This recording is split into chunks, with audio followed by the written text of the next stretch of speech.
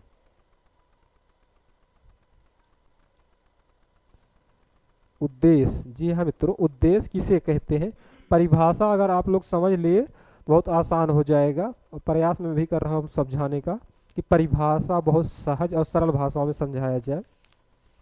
वाक्य में जिसके बारे में कुछ कहा जाए, वाक्य में जिसके बारे में कुछ कहा जाए। यहां देखिए वाक्य में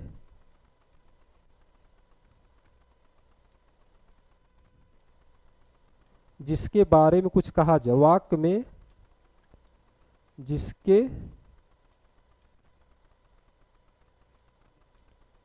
बारे में कुछ कहा जाए, कुछ कहा जाए। जी हाँ मित्रों, वाक्य में जिसके बारे में कुछ कहा जाए उसे क्या कहते हैं, तो उसे उद्देश्य कहते हैं। जी हाँ बिल्कुल सही आपका उत्तर, उसे उद्देश्य कहते हैं। जैसे उसे क्या कहते हैं, जैसे कहा जाए उसे उद्देश्य कहते हैं। पूरी परिभाषा हो जाए, उसे उद्देश्य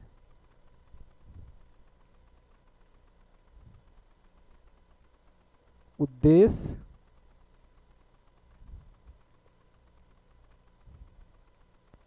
कहते हैं। जैसे अभी उदाहरण से आप लोग, जैसे राहुल होशियार विद्यार्थी है।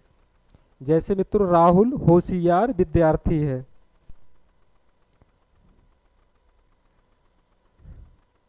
यहां ऊपर हम लिख देते हैं जैसे, जगह है स्पेस कम है, जैसे राहुल होशियार विद्यार्थी है, या राहुल चालाक विद्यार्थी है, राहुल चालाक विद्यार्थी है।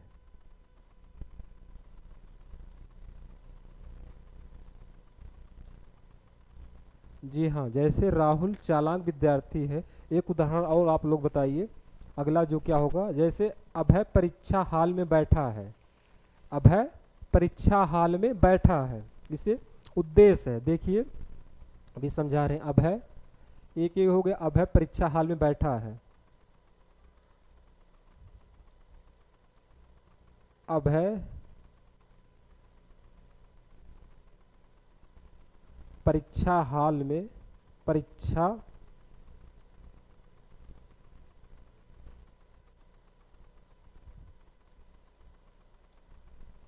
बैठा है। एक एक हो गया, एक ए हो गया उदाहरण। देखिए राहुल चालाक विद्यार्थी, तो उद्देश्य कह रहा है ना इसमें, तो किसके बारे में, राहुल कैसा है बालक, चालाक है, तो उद्देश्य यही हो गया आपका। राहुल कैसा बालक है, तो चालाक है। अभय कहाँ बैठा है, परीक्षा हाल में। जी हाँ मित्रों, परीक्षा हाल में, तो यही हो गया आपका उद्देश्य। और जो एक आपका बच रहा है, और समझने के लिए आप लोग लिख सकते हैं कि राहुल और अभय। जी हाँ मित्रों, इसमें जो राहुल है यही उद्देश्य है आपका, इसी के बारे में कहा जा रहा है ना, यही उद्देश्य है। और इसमें जो अभय है ये आपका उद्देश्य है। जी हाँ मित्रों, समझ में तो आ गया होगा। देखिए इसमें अभय परीक्षा हाल में बैठा है, तो अभय इसमें हो जाएगा उद्देश्य, और राहुल चालाक विद्यार्थी है, तो राहुल उद्देश्य हो गया। समझ में आ गया। वाक्य में जिसके बारे में कुछ कहा जाए उसे उद्देश्य कहते हैं। अब बच रहा है जो आपका वाक्य के अंग के अंतर्गत आते हैं, विधेय। विधेय कहते किसे, जब उद्देश्य के बारे में, जब इसी उद्देश्य के बारे में कहा जाता है तब उसे विधेय कहते हैं। जी हाँ मित्रों, तो उसे विधेय कहते हैं। तो आगे हम लोग देखते हैं विधेय।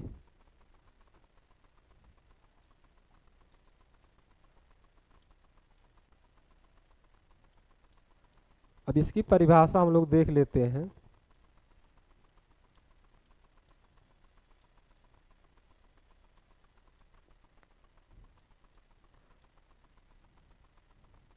परिभाषा अगर कोई जाना तो बता सकता, विधेय किसे कहते हैं?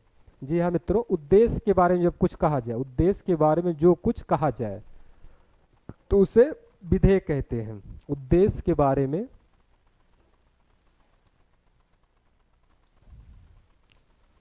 उद्देश्य के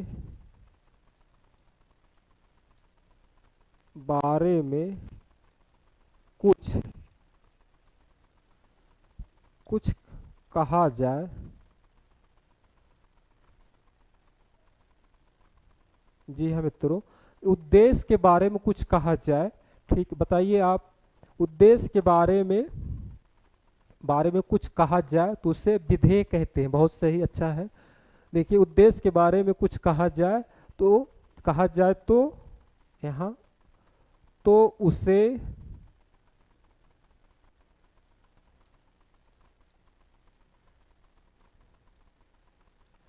उसे विधेय कहते हैं। विधेय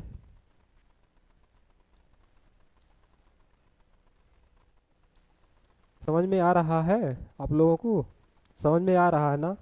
ठीक, अच्छी बात है, आगे बढ़ते हैं हम। देखिए, उद्देश्य के बारे में कुछ कहा जाए तो उसे विधेय कहते हैं, और जब वाक्य के बारे में कहा जाए तो उसे उद्देश्य कहते हैं।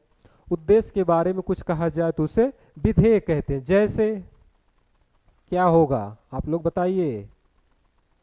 जैसे तो समझ में आ रहा, बताइए। जैसे क्या होगा? चंडीगढ़ एक व्यवस्थित शहर है, इलाहाबाद एक व्यवस्थित शहर है, राम ने रावण को मारा। जी हाँ मित्रों, चंडीगढ़ एक व्यवस्थित शहर, बहुत अच्छे। चंडीगढ़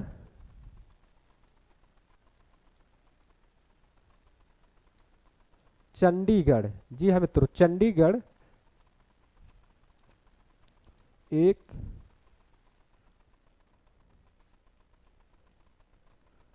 व्यवस्थित शहर है। क्या है? व्यवस्थित।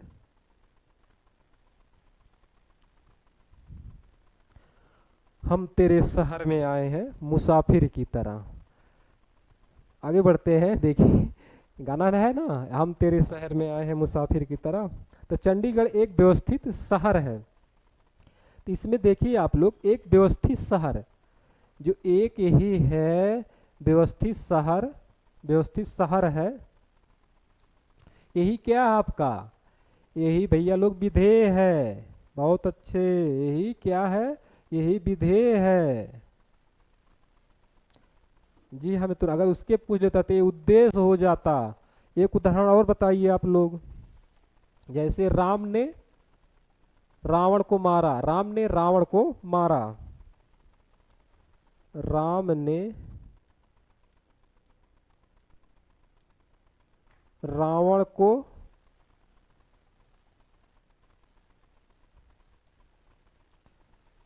मारा। इसमें क्या हो जाएगा? विधेय क्या है, बताइए आप। रावण, बहुत अच्छे, रावण होगा। जी हाँ मित्रों, रावण को मारा पूरा होगा, रावण को, यही यही जो है भैया, यही क्या है? विधेय है आपका। समझ में आ रहा है ना? यही क्या है? विधेय है। विधेय किसे कहते हैं? वाक्य के दो अंग होते हैं। जब उद्देश्य के बारे में कुछ कहा जाए तो उसे विधेय कहते हैं। जैसे चंडीगढ़ एक व्यवस्थित शहर है, तो एक व्यवस्थित जो शहर है, यही तो उद्देश्य के बारे में कहा जा रहा है, तो यही तो आपका विधेय हो गया। पूछ लेगा परीक्षा में, यही उदाहरण देके इसे पूछ लेगा कि इसमें बताइए विधेय क्या है, उद्देश्य क्या है। बहुत महत्वपूर्ण सेशन है आप लोगों को। तो हम लोग देखें मित्रों, आज वाक्य के अंग देखें और वर्ण शब्द अक्षर पद, इसकी परिभाषाओं को भी हम लोग देखें। अब एक क्वेश्चन, हिंदी भाषा जो है, हिंदी भारो परिवार की भाषा है। कुछ परीक्षा उपयोगी तथ्य मैं आप लोगों को बता रहा हूं। परीक्षा उपयोगी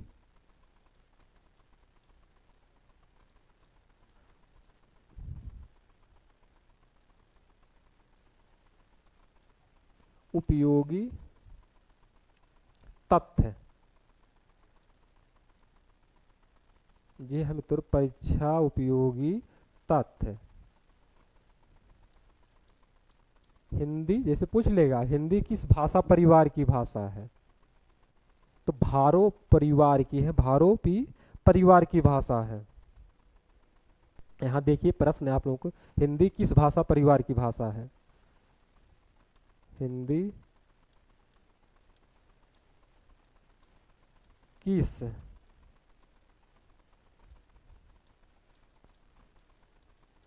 भाषा परिवार की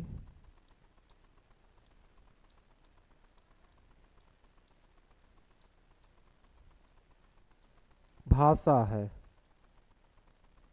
ठीक, ये प्रश्न आपका हो गया, उत्तर बताइए। चलिए आगे हम और लिख दे रहे हैं, आप लोग उत्तर बताइए। अब हिंदी किस भाषा का शब्द है, एक क्वेश्चन ये भी आ जाएगा आप लोगों को, हिंदी किस भाषा का शब्द है। अगला प्रश्न, बताइए उत्तर।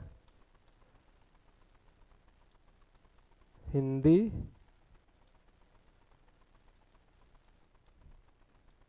किस भाषा का शब्द है। आप लोग बताइए, शब्द है, जल्दी से बताइए आगे जैसे बढ़ा जाए। हिंदी किस भाषा का शब्द है, परीक्षा में पूछ लेगा, एग्जामिनर के ऊपर है। आप लोग हिंदी पढ़ रहे हैं तो इसको जानना जरूरी ही है ना। तो हिंदी किस भाषा का शब्द है, और हिंदी की भाषा की उत्पत्ति किस अपभ्रंश से हुई है। हिंदी की उत्पत्ति, एक क्वेश्चन और अगला लीजिए। हिंदी की उत्पत्ति बताइए आप लोग, तभी हम आगे बढ़ रहे नहीं। हिंदी की उत्पत्ति, जी हाँ मित्रों, अगर पूछा हिंदी भाषा की मूल उत्पत्ति किस किस अपभ्रंश से हुई। हिंदी भाषा की मूल उत्पत्ति, हिंदी भाषा की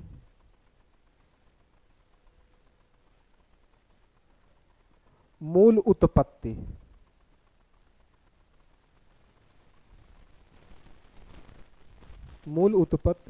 किस अपभ्रंश से हुई है। किस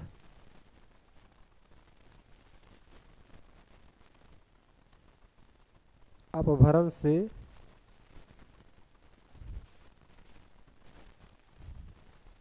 हुई है। ये जो क्वेश्चन आप लोगों को मैं दिया हूँ बहुत महत्वपूर्ण है, आप लोगों की परीक्षा की दृष्टि से अति अति महत्वपूर्ण है, और पूछा गया है विगत परीक्षाओं में। ये प्रतियोगी परीक्षाओं के साथ साथ आपके बोर्ड की परीक्षाओं में भी पूछा जाने योग्य है। और जो लोग कंपटीशन की तैयारी, प्रतियोगिता परीक्षाओं की तैयारी कर रहे हैं तो भी उसमें भी महत्वपूर्ण है। अब देखिए, हिंदी किस भाषा परिवार की भाषा है, किसकी है बताइए। भारो परिवार, बहुत अच्छे, भारोपी, हिंदी भारोपी परिवार की भाषा है। तो यहाँ उत्तर क्या हो जाएगा इसका आंसर, भारोपी, भारोपी परिवार की है। ये उत्तर हो गया आपका। चलिए आगे बताइए, हिंदी किस भाषा का शब्द है। हिंदी किस भाषा का शब्द है, इसका आंसर क्या होगा बताइए। हिंदी किस भाषा का शब्द है, तो हिंदी देखिए फारसी भाषा का है, अरबी नहीं, फारसी भाषा का है, फारसी भाषा का है। चलिए इसको नीचे वाले बताइए, इसका क्या होगा। हिंदी भाषा की मूल उत्पत्ति किस अपभ्रंश से हुई है, परीक्षा में आप लोग पूछ लेगा कि हिंदी भाषा की उत्पत्ति, मूल उत्पत्ति किस अपभ्रंश से हुई है, तो सौर सेनी अपभ्रंश हो जाएगी। जी हाँ साथियों, आपका उत्तर क्या है, बहुत सही, अच्छा है आपका आंसर। तो क्या हो जाएगा, सौर सेनी अपभ्रंश। जी हाँ मित्रों, सौर सेनी अपभ्रंश, यहां लिख लीजिए आंसर, सौर सेनी अपभ्रंश, सौर सेनी अपभ्रंश। जी हाँ मित्रों, सौर सेनी अपभ्रंश इसका उत्तर हो जाएगा। अब इसी पर हम देखिए आप लोगों को क्लास कैसी लगी, और इसको जरूर कमेंट के माध्यम से आप लोग बताएं कि क्लास आप लोगों को कैसी लग रही है। आगे हम फिर देखेंगे इसको।